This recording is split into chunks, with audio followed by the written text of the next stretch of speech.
My name is Norris Long, shipfitter, metalsmith, second class petty officer. As we were en route to the Philippines from Long Beach, we were diverted to Pearl Harbor to take over the repairs of all ships that were in the harbor, while the land base people worked on the U.S. Enterprise from the fire that occurred there. And while there, they were filming the movie Tora Tora Tora. And watching a movie being filmed was quite funny.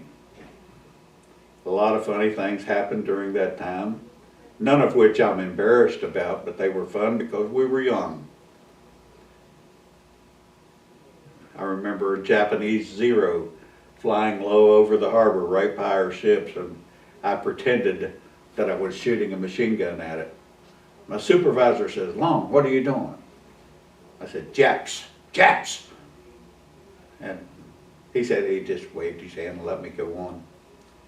But I was also had to go, we were tied up on Fort Allen and Battleship Row, and I had to go over to the mainland to get some supplies. I smoked at the time, and I was coming back to ride the ferry. And I'm sitting in the van, and I look up the vehicle ahead of me, and I see that the trailer is filled with bombs, 500-pound bombs. And I said, "I've never seen a bomb." And then I realized what it was, and I flipped that cigarette out real fast. I went up and looked, and they were all made out of styrofoam. Watching how a movie is made is quite a unique situation.